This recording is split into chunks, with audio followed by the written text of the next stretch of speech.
بسم اللہ الرحمن الرحیم الحمد للہ رب العالمین والصلاة والسلام علی سید الانبیاء والمرسلین۔ السلام علیکم ورحمۃ اللہ وبرکاتہ۔ جی دوستو، میں ہوں علی رضا اور آپ دیکھ رہے ہیں قاری علی ذوالفقار یوٹیوب چینل۔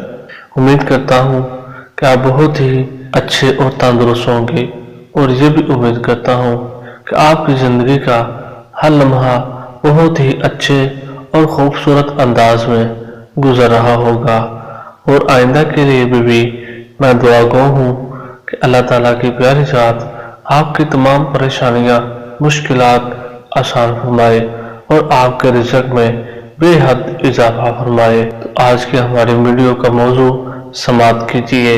سماعت کرنے سے پہلے میرے پیارے دوستو، اگر آپ ہمارے چینل پر نئے ہیں اور ہمارے چینل کو سبسکرائب نہیں کیا تو میری آپ سے التجا ہے کہ پہلے آپ ہمارے چینل کو سبسکرائب کرتے رہیں اور بیل کے آئیکن کو بھی پریس کرتے ہیں تاکہ ہماری ہر آنے والی ویڈیو آپ کو ہر وقت ملتی رہے۔ تو چلیں میرے پیارے دوستو، ویڈیو کا موضوع کا آغاز کرتے ہیں۔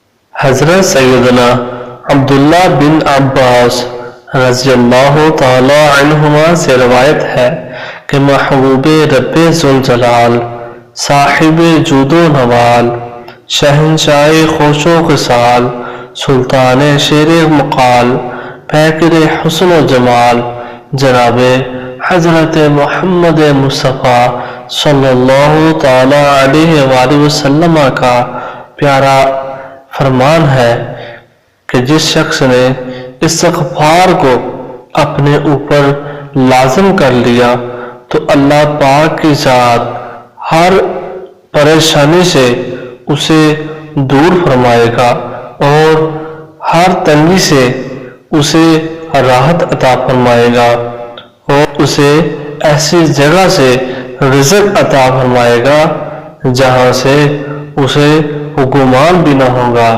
سبحان اللہ۔ تو جی میرے پیارے دوستو، آپ نے ایک چھوٹی سی اور خوبصورت سی روایت سماعت فرمائی، اور بہت ہی خوبصورت سا اللہ کے نبی کا فرمان آپ نے سنا، حدیث سنی۔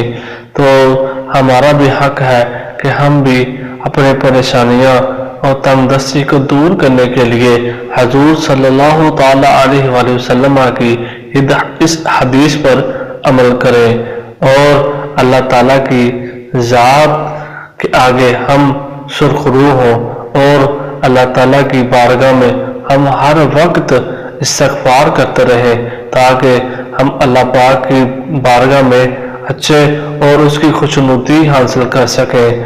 تو جی میرے پیارے دوستو، اگر آپ کو یہ ہماری مختصر سی ویڈیو اچھی لگی ہوئی ہو تو پلیز اسے سبسکرائب کر دیجیے گا اور لائک بھی کر دیجیے گا۔